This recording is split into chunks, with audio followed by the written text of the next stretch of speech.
네, 법무부가 이른바 한국형 제시카법 도입 방침을 밝혔죠. 고위험 성범죄자를 전자장치 부착 기간 동안에 지정 거주 시설에 있도록 강제하는 내용입니다. 네, 다만 어디에 지을 건지 또 기본권 침해와 이중처벌에 대한 우려는 여전히 남아 있는데요. 손정혜 변호사와 관련 내용 짚어보겠습니다. 어서 오세요. 어서 오십시오. 안녕하세요. 안녕하세요. 한국형 제시카법이요. 핵심 내용부터 간단히 먼저 정리하고 갈게요. 일단 법령의 제목을 설명드리면 쉽게 이해되실 수 있는데요. 고위험 성범죄자 거주지 제한 등에 관한 법률을 제정하겠다는 겁니다. 즉 고위험도의 어떤 성범죄 전과자들에게 대해서 거주지를 제한함으로 인해서 피해자를 예방을 하고 사회를 보호하겠다는 게 기본적인 취지이고요. 제시카법이라고 불리는 이유는 이 법이 2005년도에 피해자 제시카라는 여아의 어떤 이름을 따서 미국에서 지은 법률인데요. 그 당시에 9살이었던 피해자를 살해한 성범죄 전력자가 결국은 또 다른 피해자를 야기함으로 인해서 미국에서도 국가가 성범죄들 관리 제대로 해야 되는 거 아니냐라는 목소리가 높아져서 제시카법이 들어왔고 그중에는 거주지를 제한하는 예를 들면 학교에서 600m 이내에는 거주할 수 없다. 이런 내용을 담고 있는 내용이 미국의 제시카법입니다. 그렇군요. 미국의 제시카법과 우리나라 제시카법 가장 다른 점이 어떤 겁니까? 기본적인 취지는 비슷한데요. 미국과 우리나라의 현실적인 어떤 지형이 좀 다른 측면이 있습니다. 그렇죠. 미국 같은 경우에는 성범죄자들의 어떤 지역을 제한하면서 학교 시설 내에 600m 이내는 살 수 없다는데 우리나라는 워낙에 학교가 촘촘히 있고 특히 수도권 같은 경우는 600m 이외의 구역에서 찾기가 어려울 정도입니다. 학교는 없어도 어린이집이 있고 유치원이 있고 갖가지 교육시설이 있기 때문입니다. 그렇기 때문에 또 이렇게 거주지를 미터로 이제 제한하는 규정을 두는 경우에는 사실상 지방이나 정말 한적한 곳에 살라고 이제 강제할 수밖에 없고 또 그게 제대로 관리되지 않을 가능성이 있기 때문에 현재 법무부의 안은 일정 거리 내에 거주를 금지하는 방식이 아니라 국가가 지정하는 특수한 거주 시설에서 그러니까 거주할 수 있도록 그래서 이제 국가에서 좀 더 강화된 관리가 가능하도록 하는 안을 지금 제시하고 있습니다. 그렇군요. 국가가 좀 더 관리를 한다. 그 고위험 성폭력 범죄자라고 했는데 어떤 기준이 적용되는 겁니까? 일단 법무부에서 고위험군으로 분류하는 기준은 한 3가지 정도로 보시면 되겠습니다. 13세 미만 어린아이에게 성범죄를 저지른 자. 13세면 대부분 초등학생, 여학생에 대한 성범죄를 했기 때문에 재질이 좋지 않다고 보셔야 될 것 같고요. 그리고 3회 이상 재범한 사람. 굉장히 습벽이 있다, 성범죄 충동이 높다라고 평가할 수 있을 것 같고요. 성범죄로 10년 이상의 징역형을 선고받은 자. 10년이 나온다는 건 굉장히 중대한 범죄, 강간, 살인이 됐든 강간 범죄를 저질러서 극심한 피해를 야기한 자들을 이제 재범 위험성 평가를 한다라는 것이고 최초의 판단은 이제 보호관찰소장이 필요 여부를 판단해서 검사에게 이제 신청하고 또 검사가 고위험군이 맞는지를 또 판단해서 법원에 청구하는 형식을 갖게 됩니다. 그렇군요. 법무부가 집계한 고위험 성폭력 범죄자 작년 말 기준으로 보니까 325명 정도가 되더라고요. 이제 앞으로는 어떤 절차가 남아 있습니까? 네, 일단은 이 고위험 성폭력 범죄자가 한 300명 정도 된다라고 추산이 되는데 매년 평균치로 한 5, 60명이 이제 어떻게 보면 사회에 다시 나온다 이렇게 보시면 될 것 같습니다. 이 법이 실질적으로 집행이 되는 경우 보호관찰소상의 어떤 보호관찰을 받는 사람들 중에 재범 위험성이 굉장히 높거나 교화되기가 어려운 사람들, 지금 구치소에 있는 사람도 마찬가지입니다. 그러니까 소급 적용이 가능한 게 보안 처분의 어떤 특징 중에 하나인데요. 나와 있는 사람뿐만 아니라 지금 복역 중인 사람 중에도 이 요건에 해당이 되고 실질적으로 위험성이 있다라고 판단하면 보호관찰소상이 신청하고 검찰이 청구하고 법원에서 거주지 제한 명령을 내리는 식으로 이제 거주지를 제한한다는 건데요. 과거 이제 생각해 보시면 이 범죄자들이 출소할 때 피해자들이 오히려 이사를 가야 되고 숨어야 되는 일이 발생한 적이 있었고요.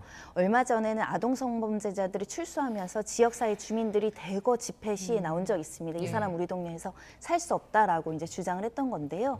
그런 여러 점을 고려한 것 같습니다. 거주 제한을 전자장치를 부착하는 기간 동안 제한하는 거잖아요. 그러면은 보통 몇 년 정도가 됩니까? 일단은 거주지 제한 명령의 그 조건, 세부적인 조건은 아직 법무부에서 또는 국회 입법으로 마련되지 않아서 변경 가능하다 이렇게 보고 보셔야 될 것 같고요. 보통 네. 전자발찌를 부착하는 사람들은 재범 위험성이 많기 때문에 예. 이 사람들이 거주지 제한 명령을 받을 가능성이 매우 높다 보시면 되고요. 예. 이 전자발찌는 15년형, 25년까지 이제 내려질 수 있기 때문에 이 보안 처분, 그러니까 보호 관찰 내용 중에 하나라고 보셔야 될 것 같습니다. 네.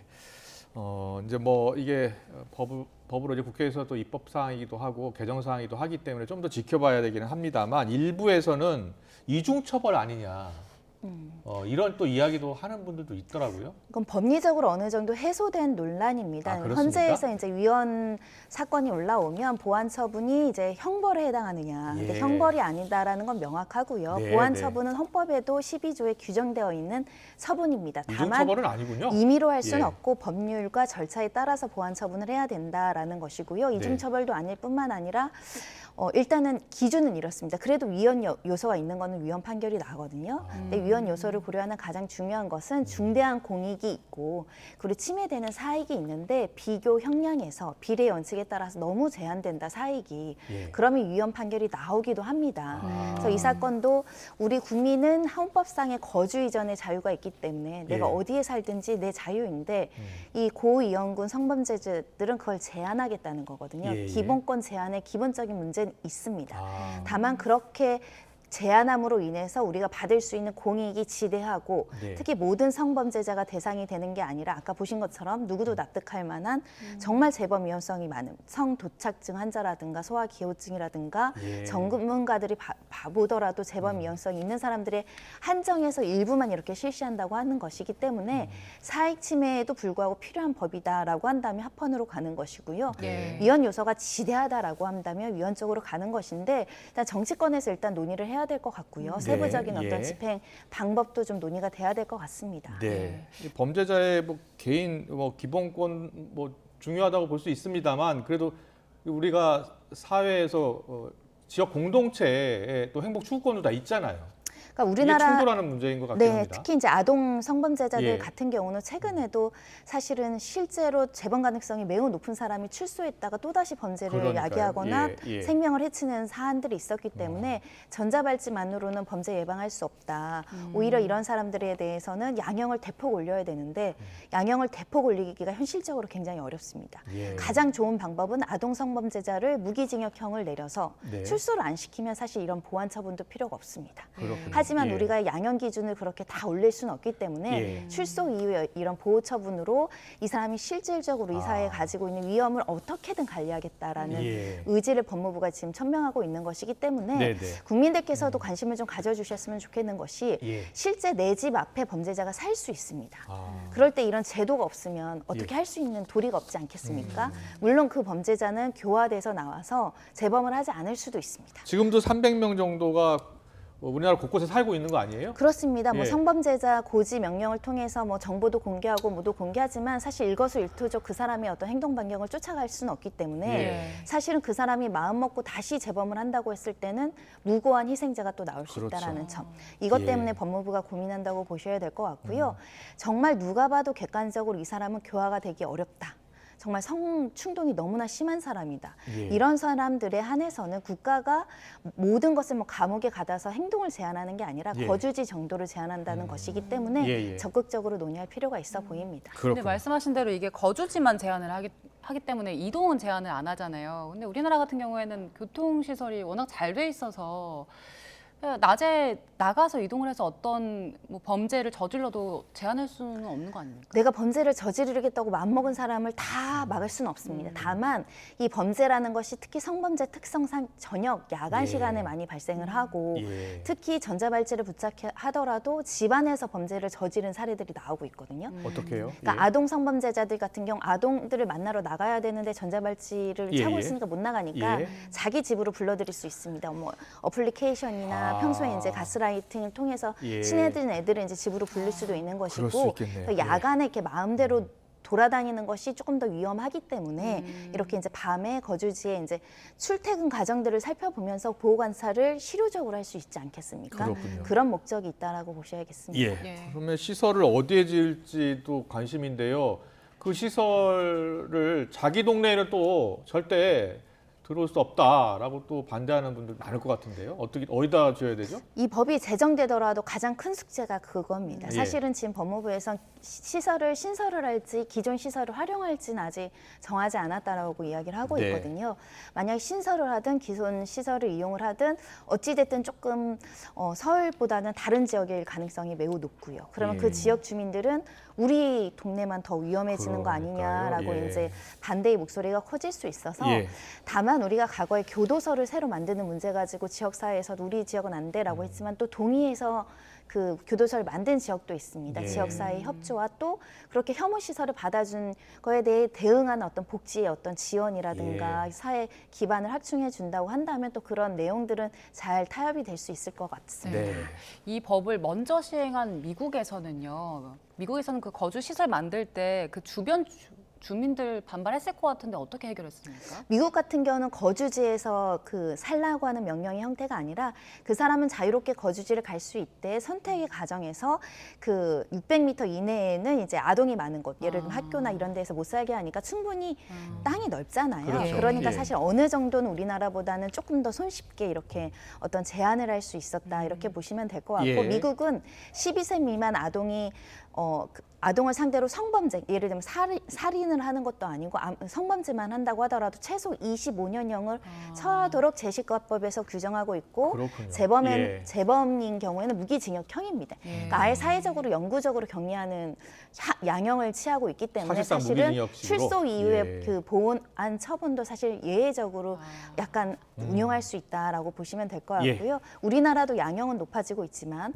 아동 성범죄만으로 무기징역이 나오는 경우는 많지 않은 실정이라서 기본적으로는 아동 성범죄자들에 대해서는 법원에서 재범 위험성이 많고 반성하지 않으면 사회에서 격리할 수준의 양형이 나오는 게 사실은 근본적인 해결책입니다. 그렇군요. 예. 그리고 법무부가 또 발표한 내용 중에는 과도한 성충동을 치료하는 약물 치료도 활성화하겠다고 했는데요.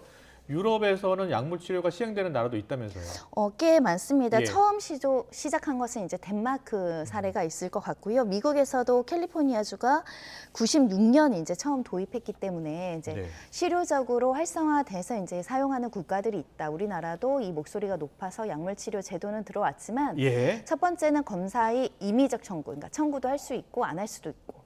예, 그리고 청구를 하더라도 법원의 기각률이 한 50% 이상 이제 가반수에 이르다 보니까 그러니까 10건 청구하면 5건은 기각이 되었다라는 겁니다. 그렇습니까? 그러다 보니까 예. 검사들도 소극적으로 청구할 수도 있는 것이고요. 예. 그래서 이번에 이것을 개정한다는 것은 전문의가 판단했을 때 이 사람이 예를 들면 성도착증이 있다 이런 전문의의 진단이 있으면 필요적으로 검사는 청구를 해야 됩니다. 안 예. 하면 안 되는 의무 조항을 했기 때문에 아. 이 약물 치료가 필요한 사람들에게 더 많이 약물 치료를 통해서 이제 성범죄 욕구를 이제 낮추겠다라는 것이고요. 예. 나아가서는 거주지 제한 명령을 할 때 약물 치료를 받겠다고 약속하고 이걸 받아들이는 범죄자들 같은 경우는 거주지 제한 명령할 때 이제 참고를 한다는 겁니다. 그렇군요. 예, 그러다 보면 범죄자들이 거주지 제한까지는 안 가더라도 약물 치료를 스스로 받음으로 인해서 범죄 예방 효과가 있겠다라고 이제 법무부가 판단한 것입니다. 지금 저희 그 그래픽에 화학적 거세 시행 국가도 있고 물리적 거세 시행 국가도 있습니까? 아주 예외적이죠. 예. 물리적 거세라는 것은 우리나라에서도 찬반이 분분한 그 것이고요. 예. 체코에서는 이제 시행하고 있다라고 하고 독일에서도 근거 조항은 있는데 인권 침해 때문에 사실상 그 실행되지 않는 것입니다. 물리적 예. 거세야말로 사실 도저히 극악한 범죄자에게 도저히 해결할 수 없어서 이제 시행한다라고 보셔야 될 것 같고 우리나라도 물리적 거세 이야기는 있었지만 예. 인권 침해 문제로 도입되지는 않았습니다. 네.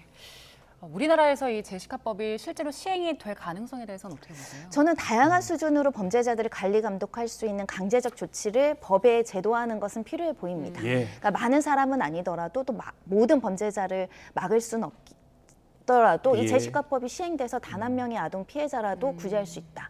그런 법을 만들고 그렇죠. 실행하는 게 큰 의미가 있을 수 있다고 그렇죠. 봅니다. 누구나 또 피해자가 될 수 있고요. 예방할 수 있는 차원에서. 그리고 각국 사례 보니까 재범률도 많이 낮아지고 있다고 하니까요. 적극적으로 검토해서 법으로 만들어야 될 것 같습니다. 지금까지 손정혜 변호사와 함께 얘기 나눠봤습니다. 잘 들었습니다. 고맙습니다.